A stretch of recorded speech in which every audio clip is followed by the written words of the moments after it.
ಸ್ನೇಹಿತರೆ, union bank of ಇಂಡಿಯಾದಲ್ಲಿ ಖಾಲಿರ್ತಕ್ಕಂಥ apprentice ಹುದ್ದೆಗಳ ನೇಮಕಾತಿಯ ಬಗ್ಗೆ ಇವತ್ತಿನ ಈ ಒಂದು ವಿಡಿಯೋದಲ್ಲಿ ಪ್ರತಿಯೊಂದನ್ನು ಕೂಡ ವಿವರವಾಗಿ ನೋಡೋಣ. ಅದೇ ರೀತಿ ಒಂದು ವಿಡಿಯೋನ ಯಾರಾದರೂ ಹೊಸದಾಗಿ ನೋಡ್ತಾ ಇದ್ದಾರೆ ಸಬ್ಸ್ಕ್ರೈಬ್ ಮಾಡ್ಕೊಳ್ಳಿ.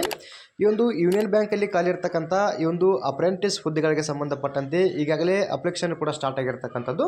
ಅಂದರೆ 29/4/2026 ಅಪ್ಲಿಕೇಶನ್ ಸ್ಟಾರ್ಟ್ ಆಗಿರುತ್ತೆ. ಈ ಒಂದು ಡೇಟಿಂದ ನಾವಿಲ್ಲಿ 19/5/2026 ತನಕ ಆನ್ಲೈನ್ ಮೂಲಕ ಅಪ್ಲಿಕೇಶನ್ನ ಹಾಕ್ಬೋದಾಗಿರುತ್ತೆ.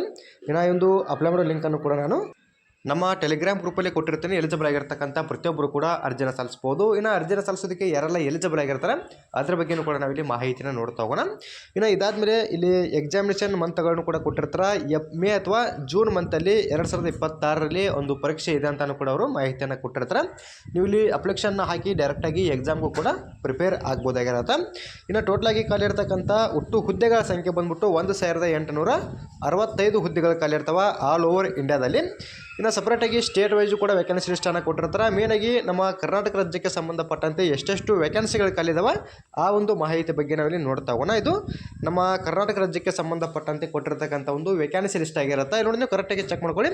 ನಮ್ಮ ಕರ್ನಾಟಕ ರಾಜ್ಯಕ್ಕೆ ಸಂಬಂಧಪಟ್ಟಂತೆ ಟೋಟಲ್ ಆಗಿ 131 ಹುದ್ದೆಗಳನ್ನು ಕೊಟ್ಟಿರ್ತಾರೆ. ಇನ್ನು ಕ್ಯಾಟಗರೈಸ್ ನೋಡ್ತಾ ಹೋದ್ರೆ ಯುಆರಲ್ಲಿ ಅಂದರೆ ಜನರಲ್ ಅಭ್ಯರ್ಥಿಗಳಿಗೆ ಸಂಬಂಧಪಟ್ಟಂತೆ 54, SC ಯಲ್ಲಿ 20, ST ಯಲ್ಲಿ 9, OBC ಯಲ್ಲಿ 35 ಮತ್ತು EWC ಟೋಟಲ್ ಆಗಿ 13 ಹುದ್ದೆಗಳನ್ನು ಕೊಟ್ಟಿರ್ತಾರೆ.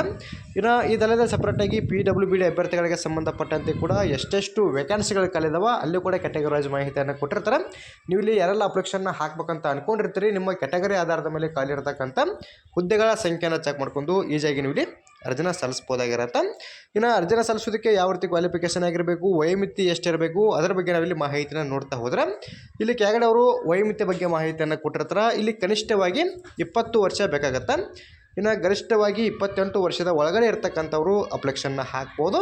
ಇದಲ್ಲದೆ ಸಪ್ರೇಟಾಗಿ SC ಮತ್ತು ST ಅವರಿಗೆ ಸಂಬಂಧಪಟ್ಟಂತೆ 5 ವರ್ಷದ ತನಕ ವಯೋಮಿತಿ ಸಲ್ಲಿಕೆಯನ್ನು ಕೊಡ್ತಾರೆ. OBC ಅಭ್ಯರ್ಥಿಗಳಿಗೆ ಸಂಬಂಧಪಟ್ಟಂತೆ ಕೂಡ 3 ವರ್ಷಗಳ ಕಾಲ ವಯೋಮಿತಿ ಸಲ್ಲಿಕೆ ಸಿಗುತ್ತೆ. ಇನ್ನು ಇದಾದಮೇಲೆ PWBD ಅಭ್ಯರ್ಥಿಗಳಿಗೆ ಸಂಬಂಧಪಟ್ಟಂತೆ ಕೂಡ ಒಂದು ಕ್ಯಾಟಗರಿ ವೈಸು ವಯೋಮಿತಿ ಸಲ್ಲಿಕೆಯನ್ನು ಕೂಡ ಕೊಟ್ಟಿರ್ತಾರೆ. ಈ ರೀತಿ ಇಲ್ಲಿ ವಯೋಮಿತಿ ಬಗ್ಗೆಯೂ ಕೂಡ ನೀವು ಮಾಹಿತಿಯನ್ನು ಚೆಕ್ ಮಾಡಬೇಕಾಗತ್ತೆ. ಇನ್ನು ಎಜುಕೇಷನ್ ಕ್ವಾಲಿಫಿಕೇಷನ್ನ ಬಗ್ಗೆ ನಾವಿಲ್ಲಿ ಮಾಹಿತಿಯನ್ನು ನೋಡ್ತಾ ಹೋದ್ರೆ ಇಲ್ಲಿ ಖಾಲಿ ಇರ್ತಕ್ಕಂಥ ಹುದ್ದೆಗಳಿಗೆ ಸಂಬಂಧಪಟ್ಟಂತೆ ನೋಡಿ ಕರೆಕ್ಟಾಗಿ ಚೆಕ್ ಮಾಡ್ಕೊಳ್ಳಿ. ಯಾವುದೇ ಪದವಿ ಪಾಸ್ ಆಗಿರ್ತಕ್ಕಂಥವ್ರು ಅರ್ಜಿನ ಸಲ್ಲಿಸ್ಬೋದಾಗಿರುತ್ತೆ. ಈ ಒಂದು ಕ್ವಾಲಿಫಿಕೇಷನ್ ಆಗಿರ್ತಕ್ಕಂಥವ್ರು ಇಲ್ಲಿ ಖಾಲಿ ಇರ್ತಕ್ಕಂಥ ಹುದ್ದೆಗಳಿಗೆ ಸಂಬಂಧಪಟ್ಟಂತೆ ಅರ್ಜಿನ ಸಲ್ಲಿಸ್ಬೋದು. ಇನ್ನು ಯಾವ ರೀತಿ ಆಯ್ಕೆಯನ್ನು ಮಾಡ್ಕೋತಾರೆ ಅದರ ಬಗ್ಗೆಯೂ ಕೂಡ ನಾವಿಲ್ಲಿ ಮಾಹಿತಿಯನ್ನು ನೋಡ್ತಾ ಹೋಗೋಣ. ಇಲ್ಲಿ ಸೆಲೆಕ್ಷನ್ ಪ್ರೊಸೆಸ್ ಬಗ್ಗೆಯೂ ಕೂಡ ಮಾಹಿತಿಯನ್ನು ಕೊಟ್ಟಿರ್ತಾರೆ. ಇಲ್ಲಿ ಮೊದಲೇದಾಗಿ ಆನ್ಲೈನ್ ಟೆಸ್ಟ್ ಇರುತ್ತೆ, ಅಬ್ಜೆಕ್ಟಿವ್ ಟೈಪ್ ಇರುತ್ತೆ. ಈ ಒಂದು ಮಂತ್ಗಳನ್ನು ಕೂಡ ಕೊಟ್ಟಿದ್ರು. ಮೇ ಅಥವಾ ಜೂನ್ 2026ರಲ್ಲಿ ಒಂದು ಪರೀಕ್ಷೆಯನ್ನು ಕೂಡ ಇರುತ್ತೆ. ಇಲ್ಲಿ ಒಂದು ಎಕ್ಸಾಮ್ಗೆ ಸಂಬಂಧಪಟ್ಟಂಥ ಮಾಹಿತಿಯನ್ನು ನಾವಿಲ್ಲಿ ನೋಡ್ತಾ ಹೋದರೆ ಇಲ್ಲಿ ಟೋಟಲ್ ಆಗಿ 5 ಪಾಠಗಳನ್ನ ಮಾಡಿದ್ದಾರೆ ಒಂದು ಎಕ್ಸಾಮ್ಗೆ ಸಂಬಂಧಪಟ್ಟಂತೆ. ಇಲ್ಲಿ ಫಸ್ಟ್ ಪಾರ್ಟಲ್ಲಿ ಜನರಲ್ ಅಥವಾ ಫೈನಾನ್ಷಿಯಲ್ ಅವೇರ್ನೆಸ್ ಬಗ್ಗೆ ನಿಮಗೆ 20 ಪ್ರಶ್ನೆಗಳು ಬರ್ತವೆ 20 ಮಾರ್ಕ್ಸಿಗೆ. ಈ ಒಂದು ಪಾರ್ಟ್ನಾಗೆ ನೀವು ಇಲ್ಲಿ ಒಂದು ಎಕ್ಸಾಮನ್ನು ಬರೀಬೇಕಾಗುತ್ತೆ ಈ ಒಂದು ಪಾಠಕ್ಕೆ ಸಂಬಂಧಪಟ್ಟಂತೆ. ಇನ್ನು ಜನರಲ್ ಇಂಗ್ಲೀಷ್ ಕೂಡ ಇರುತ್ತೆ. ಇಲ್ಲಿ ಕೂಡ 20 ಪ್ರಶ್ನೆಗಳು 20 ಮಾರ್ಕ್ಸು. ಇನ್ನು ಇದಾದಮೇಲೆ ಮೂರದಾಗಿ ಕ್ವಾಂಟಿಟೇಟಿವ್ ಮತ್ತು ರೀಸನಿಂಗ್ ಆಪ್ಟಿಟ್ಯೂಡ್ಗೆ ಸಂಬಂಧಪಟ್ಟಂತೆ ಕೂಡ 20 ಪ್ರಶ್ನೆಗಳು ಇರ್ತವೆ 20 ಮಾರ್ಕ್ಸಿಗೆ ಎಕ್ಸಾಮನ್ನು ಬರೀಬೇಕಾಗುತ್ತೆ. ಇನ್ನು ಕಂಪ್ಯೂಟರ್ ಅಥವಾ ಸಬ್ಜೆಕ್ಟ್ ನಾಲೆಡ್ಜ್ಗೆ ಸಂಬಂಧಪಟ್ಟಂತೆ ಕೂಡ 20 ಪ್ರಶ್ನೆಗಳು ಬರ್ತವೆ 20 ಮಾರ್ಕ್ಸಿಗೆ ಎಕ್ಸಾಮನ್ನು ಬರೀಬೇಕಾಗುತ್ತೆ. ಇನ್ನು ಇದಾದಮೇಲೆ ಕೊನೆಯದಾಗಿ ಬಂದ್ಬಿಟ್ಟು union bank of India products ಮತ್ತು ಸರ್ವಿಸಸ್ ಬಗ್ಗೆಯೂ ಕೂಡ 20 ಪ್ರಶ್ನೆಗಳು ಬರ್ತವೆ 20 ಮಾರ್ಕ್ಸಿಗೆ ಎಕ್ಸಾಮನ್ನು ಬರೀಬೇಕಾಗುತ್ತೆ. ಅಂದರೆ ಟೋಟಲ್ ಆಗಿ 100 ಕ್ವಶ್ಚನ್ ಇರ್ತವೆ 100 ಮಾರ್ಕ್ಸಿಗೆ ನೀವು ಇಲ್ಲಿ ಎಕ್ಸಾಮನ್ನು ಬರೀಬೇಕಾಗುತ್ತೆ ನೋಡಿ. ಮತ್ತು ಇದರಲ್ಲಿ ಯಾವುದೇ ರೀತಿ ನೆಗೆಟಿವ್ ಮಾರ್ಕ್ಸ್ ಕೂಡ ಇರೋಂಗಿಲ್ಲ ಪರೀಕ್ಷೆಯಲ್ಲಿ. ನೋ ನೆಗೆಟಿವ್ ಮಾರ್ಕ್ ಅಂತ ಕೂಡ ಅವರು ಮಾಹಿತಿಯನ್ನು ಕೊಟ್ಟಿದ್ದಾರೆ. ಈ ರೀತಿಯಾಗಿ ಒಂದು ಎಕ್ಸಾಮ್ಗೆ ಸಂಬಂಧಪಟ್ಟಂಥ ಮಾಹಿತಿನ ಚೆಕ್ ಮಾಡ್ಕೊಂಡು ಕೂಡ ನೀವು ಎಕ್ಸಾಮ್ಗೆ ಪ್ರಿಪೇರ್ ಆಗ್ಬೋದಾಗಿರತ್ತೆ. ಇನ್ನು ಇದಾದಮೇಲೆ ಕೆಳಗಡೆಯಲ್ಲಿ ಸಿಲೆಬಸ್ ಬಗ್ಗೆಯೂ ಕೂಡ ಮತ್ತಷ್ಟು ಮಾಹಿತಿಯನ್ನು ಕೂಡ ಕೊಟ್ಟಿರ್ತಾರೆ ಪಾರ್ಟ್ ವೈಸು. ಅದ್ರ ಬಗ್ಗೆಯೂ ಕೂಡ ನಿಮಗೆ ಮಾಹಿತಿಯನ್ನು ಚೆಕ್ ಮಾಡ್ಕೋಬೋದಾಗಿರುತ್ತೆ. ಇಲ್ಲಿ ನೀವು ಪ್ರಾಡಕ್ಟ್ ಅಥವಾ ಸರ್ವಿಸ್ಗೆ ಸಂಬಂಧಪಟ್ಟಂತೆ ಅಂದರೆ ಯೂನಿಯನ್ ಬ್ಯಾಂಕಲ್ಲಿ ಬರ್ತಕ್ಕಂಥ ಇಲ್ಲಿ ನೀವು ಲಾಸ್ಟಲ್ಲಿ ಸಬ್ಜೆಕ್ಟನ್ನು ಕೊಟ್ಟಿದ್ದಾರಲ್ಲ ಈ ಒಂದು ಸಬ್ಜೆಕ್ಟ್ಗೆ ಸಂಬಂಧಪಟ್ಟಂತೆ ಯಾವ ರೀತಿ ಸಿಲೆಬಸ್ ಇದೆ ಅಂತಲೂ ಕೂಡ ಕೆಳಗಡೆ ಮಾಹಿತಿಯನ್ನು ಕೊಟ್ಟಿರ್ತಾರೆ. ನಿಮಗೇನಾದರೂ ಗೊತ್ತಿಲ್ಲದಿದ್ದಲ್ಲಿ ಇಲ್ಲಿ ಕೆಳಗಡೆ ಕೊಟ್ಟಿರ್ತಕ್ಕಂಥ ಸಿಲೆಬಸನ್ನು ಚೆಕ್ ಮಾಡ್ಕೊಂಡು ಕೂಡ ಎಕ್ಸಾಮ್ಗೆ ನೀವು ಇಲ್ಲಿ ಪ್ರಿಪೇರ್ ಆಗ್ಬೋದಾಗಿರುತ್ತೆ. ಇಲ್ಲಿ ಪ್ರತಿಯೊಂದು ಮಾಹಿತಿಯನ್ನು ಕೂಡ ಕೊಟ್ಟಿರ್ತಾರೆ. ಡೈರೆಕ್ಟಾಗಿ ಚೆಕ್ ಮಾಡ್ಕೊಂಡು ಕೂಡ ನೀವು ಇಲ್ಲಿ ಎಕ್ಸಾಮ್ಗೆ ಪ್ರಿಪೇರ್ ಆಗ್ಬೋದಾಗಿರುತ್ತೆ. ಒಂದು ಪರೀಕ್ಷೆಯನ್ನು ನೀವು ಇಲ್ಲಿ ಕನ್ನಡದಲ್ಲೂ ಕೂಡ ಬರೀಬೋದಾಗಿರುತ್ತೆ. ಒಂದು ಸ್ಟೇಟ್ ವೈಸ್ ಇಲ್ಲಿ ಎಕ್ಸಾಮಿನೇಷನ್ ಲ್ಯಾಂಗ್ವೇಜ್ ಬಗ್ಗೆಯೂ ಕೂಡ ಮಾಹಿತಿಯನ್ನು ಕೊಟ್ಟಿದ್ದಾರೆ. ಕರ್ನಾಟಕದವರು ಕನ್ನಡದಲ್ಲಿ ಪರೀಕ್ಷೆನ ಬರೀಬೋದಾಗಿರುತ್ತೆ. ಇನ್ನು ಇದಾದಮೇಲೆ ಒಂದು ಎಕ್ಸಾಮಲ್ಲಿ ಕ್ವಾಲಿಫೈಡ್ ಆದಮೇಲೆ ಮುಂದಿನ ಹಂತದಲ್ಲಿ ಡಾಕ್ಯುಮೆಂಟ್ ವೆರಿಫಿಕೇಷನ್ ಮತ್ತು ಒಂದು ಮೆಡಿಕಲ್ ಎಕ್ಸಾಮಿನೇಷನ್ ಮೂಲಕ ಇಲ್ಲಿ ಆಯ್ಕೆಯನ್ನು ಮಾಡ್ಕೋತಾರೆ. ಇನ್ನು ಇಲ್ಲಿ ಖಾಲಿ ಇರ್ತಕ್ಕಂಥ ಹುದ್ದೆಗಳು ಬಂದ್ಬಿಟ್ಟು ಅಪ್ರೆಂಟಿಸ್ ಹುದ್ದೆಗಳಾಗಿರ್ತವೆ. ಇಲ್ಲಿ ಕೆಳಗಡೆ ಅವರು ಟ್ರೈನಿಂಗ್ ಪೀರಿಯಡ್ ಮತ್ತು ಒಂದು ಸ್ಟೈಪೆಂಡ್ ಬಗ್ಗೆನೂ ಕೂಡ ಮಾಹಿತಿಯನ್ನು ಕೊಟ್ಟಿರ್ತಾರೆ. ಅದರ ಬಗ್ಗೆ ನಾವಿಲ್ಲಿ ಮಾಹಿತಿಯನ್ನು ನೋಡ್ತಾ ಹೋದ್ರೆ ಈಗ ಮೊದಲನೇದಾಗಿ ಟ್ರೈನಿಂಗ್ ಪೀರಿಯಡ್ ಬಗ್ಗೆ ನೋಡ್ತಾ ಹೋಗೋಣ. ಇಲ್ಲಿ ಫಸ್ಟ್ ಬಂದ್ಬಿಟ್ಟು ಈ ಒಂದು ಟ್ರೈನಿಂಗ್ ಪೀರಿಯಡ್ ಬಂದ್ಬಿಟ್ಟು 1 ವರ್ಷ ಮಾತ್ರ ಒಂದು ಟ್ರೈನಿಂಗ್ ಪೀರಿಯಡ್ ಇರುತ್ತೆ. ನಿಮಗೆ ಇಲ್ಲಿ ಕಾಂಟ್ರಾಕ್ಟ್ ಬೇಸಿಸ್ ಮೇಲೆ ಇಲ್ಲಿ ಕೆಲಸವನ್ನು ಮಾಡಬೇಕಾಗುತ್ತೆ, ಅದು ಕೂಡ 1 ವರ್ಷದ ಮಟ್ಟಿಗೆ ಮಾತ್ರ. ಇಲ್ಲಿ ಅದರ ಬಗ್ಗೆನೂ ಕೂಡ ಮತ್ತಷ್ಟು ಮಾಹಿತಿಯನ್ನು ಕೂಡ ಕೊಟ್ಟಿರ್ತಾರೆ. ಯಾರೆಲ್ಲ ಅಪ್ಲಿಕೇಶನ್ ಹಾಕ್ತಾ ಇರ್ತಾರೆ ಇಲ್ಲಿ ಕೊಟ್ಟಿರ್ತಕ್ಕಂಥ ಮಾಹಿತಿಯನ್ನು ಕೂಡ ಚೆಕ್ ಮಾಡ್ಕೊಂಡು ನೀವು ಇಲ್ಲಿ ಅರ್ಜಿನ ಸಲ್ಲಿಸ್ಬೋದು. ಇನ್ನು ಸ್ಟೈಪೆಂಡ್ ಯಾವ ರೀತಿ ಇದೆ ಅದರ ಬಗ್ಗೆ ನಾವು ಇಲ್ಲಿ ಮಾಹಿತಿಯನ್ನು ನೋಡ್ತಾ ಹೋದ್ರೆ ಒಂದು ಏರಿಯಾ ವೈಸ್ ಅಥವಾ ಒಂದು ಬ್ರಾಂಚ್ ವೈಸ್ ಇಲ್ಲಿ ಸ್ಟೈಪೆಂಡ್ ಬಗ್ಗೆ ಮಾಹಿತಿಯನ್ನು ಕೊಟ್ಟಿರ್ತಾರೆ. ಅದರ ಬಗ್ಗೆ ನಾವಿಲ್ಲಿ ನೋಡ್ತಾ ಹೋದ್ರೆ ಇಲ್ಲಿ ರೂರಲ್ ಅಥವಾ ಸೆಮಿ ಅರ್ಬನ್ಗೆ ಸಂಬಂಧಪಟ್ಟಂತೆ ನಿಮಗೆ ಪ್ರತಿ ತಿಂಗಳು ಬಂದ್ಬಿಟ್ಟು 15,000 ರೂಪಾಯಿ ತನಕ ಒಂದು ಸ್ಟೈಪೆಂಡ್ ಸಿಗುತ್ತೆ. ಇನ್ನು ಅರ್ಬನ್ ಏರಿಯಾಗೆ ಸಂಬಂಧಪಟ್ಟಂತೆ 18,000 ರೂಪಾಯಿ ತನಕ ಒಂದು ಸ್ಟೈಪೆಂಡ್ ಸಿಗುತ್ತೆ ಪ್ರತಿ ತಿಂಗಳು. ಇನ್ನು ಮೆಟ್ರೋ ಏರಿಯಾಗೆ ಸಂಬಂಧಪಟ್ಟಂತೆ 20,000 ರೂಪಾಯಿ ತನಕ ನಿಮಗೆ ಒಂದು ಸ್ಟೈಪೆಂಡ್ ಕೂಡ ಸಿಗ್ತಕ್ಕಂಥದ್ದು ಪ್ರತಿ ಮಂತು. ಇಲ್ಲಿ ಪ್ರತಿಯೊಂದರ ಬಗ್ಗೆನೂ ಕೂಡ ಮಾಹಿತಿಯನ್ನು ಕೊಟ್ಟಿರ್ತಾರೆ, ಅದರ ಬಗ್ಗೆನೂ ಕೂಡ ನಿಮಗೆ ಚೆಕ್ ಮಾಡ್ಬೋದಾಗಿರುತ್ತೆ. ನಾನು ನಿಮಗೆ ಸದ್ಯಕ್ಕೆ ಇವಾಗ ಮೇನ್ ಆಗಿರ್ತಕ್ಕಂಥ ಮಾಹಿತಿ ಬಗ್ಗೆ ತಿಳಿಸಿಕೊಟ್ಟಿದ್ದೀನಿ. ನಿಮಗೂ ಕೂಡ ಏನಾದರೂ ಡೌಟ್ಗಳು ಅಥವಾ ಇನ್ನೂ ಹೆಚ್ಚಿನದಾಗಿರ್ತಕ್ಕಂಥ ಮಾಹಿತಿ ಬೇಕಿದ್ರೆ ಕಮೆಂಟ್ ಮಾಡಿ, ಅದರ ಬಗ್ಗೆನೂ ಕೂಡ ನಾನು ಮತ್ತಷ್ಟು ಮಾಹಿತಿನ ತಿಳಿಸ್ಕೊಡ್ತೀನಿ. ಇನ್ನು ಇಲ್ಲಿ ಅಪ್ಲಿಕೇಶನ್ ಫೀ ಕೂಡ ಇರುತ್ತೆ, ಎಷ್ಟೆಷ್ಟು ಅಪ್ಲಿಕೇಶನ್ ಫೀ ಇದೆ ಅದರ ಬಗ್ಗೆನೂ ಕೂಡ ಮಾಹಿತಿಯನ್ನು ನೋಡ್ತಾ ಹೋಗೋಣ. ಇಲ್ಲಿ ಹೌ ಟು ಅಪ್ಲೈ ಬಗ್ಗೆ ಮಾಹಿತಿಯನ್ನು ಕೊಟ್ಟಿರ್ತಾರೆ. ಇಲ್ಲಿ ಖಾಲಿರ್ತಕ್ಕಂಥ ಹುದ್ದೆಗಳಿಗೆ ಸಂಬಂಧಪಟ್ಟಂತೆ ನೀವು ಆನ್ಲೈನ್ ಮೂಲಕ ಅಪ್ಲಿಕೇಶನ್ನ ಹಾಕಬೇಕಾಗತ್ತೆ.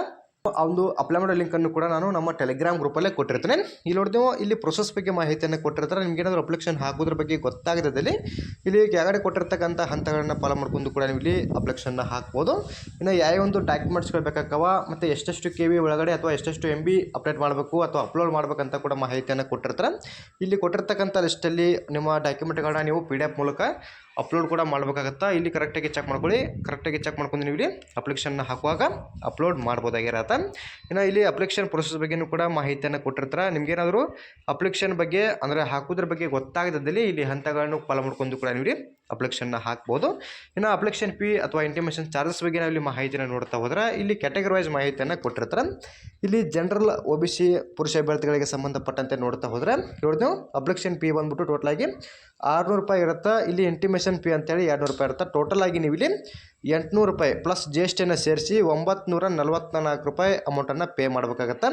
ಇದು ಜನರಲಲ್ಲಿ ಬರ್ತಕ್ಕಂಥ OBC ಮತ್ತು ಪುರುಷರಿಗೆ ಸಂಬಂಧಪಟ್ಟಂತೆ ಮಾಹಿತಿಯನ್ನು ಕೊಟ್ಟಿರ್ತಾರೆ. ಜನರಲ್ OBC ಪುರುಷ ಅಭ್ಯರ್ಥಿಗಳಿಗೆ ಸಂಬಂಧಪಟ್ಟಂತೆ 944 ರೂಪಾಯಿ ಪೇ ಇರುತ್ತೆ.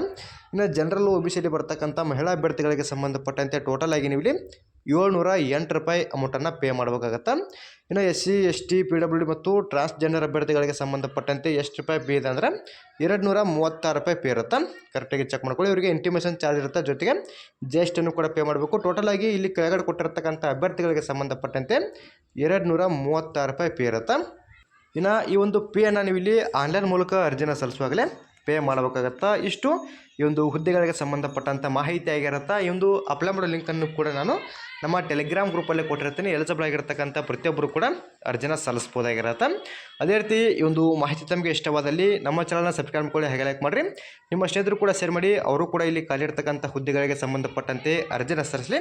ಇನ್ನು ಮೇನಾಗಿ ಯಾವ ಒಂದು ಡಿಸ್ಟಿಕ್ಗಳಲ್ಲಿ ಹುದ್ದೆಗಳು ಖಾಲಿದಾವೆ ಅದರ ಬಗ್ಗೆಯೂ ಕೂಡ ಮಾಹಿತಿಯನ್ನು ಕೊಟ್ಟಿರ್ತಾರೆ. ನೋಡಿದ್ದು ಬಳ್ಳಾರಿ, ಚಿತ್ರದುರ್ಗ, ದಾವಣಗೆರೆ, ಕೊಪ್ಪಳ, ಅದೇ ರೀತಿ ತುಮಕೂರು ಇದೆ, ವಿಜಯನಗರ, ಬೆಂಗಳೂರು ರೂರಲ್ಲು, ಅದೇ ರೀತಿ ಬೆಂಗಳೂರು ಅರ್ಬನ್ನು, ಅದೇ ರೀತಿ ಚಿಕ್ಕಬಳ್ಳಾಪುರ, ಕೋಲಾರ ಇದೆ, ಬಾಗಲಕೋಟೆ ಕೂಡ ಇದೆ, ಕಲಬುರಗಿ, ರಾಯಚೂರು ಕೂಡ ಇದೆ. ಈ ರೀತಿಯಾಗಿ ಇಲ್ಲಿ ನೋಡಿದ್ರೆ ವಿಜಯಪುರ ಇದೆ, ಅದೇ ರೀತಿ ಚಾಮರಾಜನಗರ, ಮಂಡ್ಯ, ಮೈಸೂರು, ಬೆಂಗಳೂರು ಸೌತ್ ಇದೆ, ಅದೇ ರೀತಿ ಬೆಳಗಾವಿ, ಹಾಸನ, ಕೊಡಗು, ಧಾರವಾಡ, ಗದಗ, ಹಾವೇರಿ, ದಕ್ಷಿಣ ಕನ್ನಡ, ಚಿಕ್ಕಮಗಳೂರು, ಶಿವಮೊಗ್ಗ, ಉಡುಪಿ ಮತ್ತು ಉತ್ತರ ಕನ್ನಡದಲ್ಲಿ ಇಲ್ಲಿ ಟೋಟಲಾಗಿ 131 ಹುದ್ದೆಗಳು ಖಾಲಿರ್ತವೆ.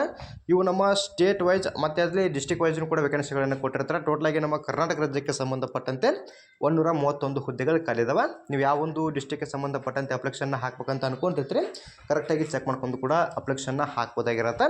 ಇನ್ನು ಡಿಸ್ಟಿಕ್ ವೈಸ್ ಎಷ್ಟೆಷ್ಟು ವೇಕೆನ್ಸಿಗಳು ಖಾಲಿದಾವೆ ಆ ಒಂದು ಮಾಹಿತಿಯನ್ನು ಕೊಟ್ಟಿಲ್ಲ. ಸದ್ಯಕ್ಕೆ ಎಷ್ಟು ಮಾಹಿತಿಯನ್ನು ಕೊಟ್ಟಿದ್ರು ಅದರ ಬಗ್ಗೆ ನಿಮಗೆ ತಿಳಿಸಿಕೊಡ್ತೀನಿ. ನೀವು ಕೂಡ ಒಂದ್ಸರಿ ಚೆಕ್ ಮಾಡ್ಕೊಂಡು ಅಪ್ಲಿಕೇಶನ್ನ ಹಾಕ್ಬೋದಾಗಿರುತ್ತೆ. ಅದೇ ರೀತಿ ಮತ್ತೆ ಮುಂದಿನ ವಿಡಿಯೋದಲ್ಲಿ ಭೇಟಿ ಆಗೋಣ. Thanks for watching.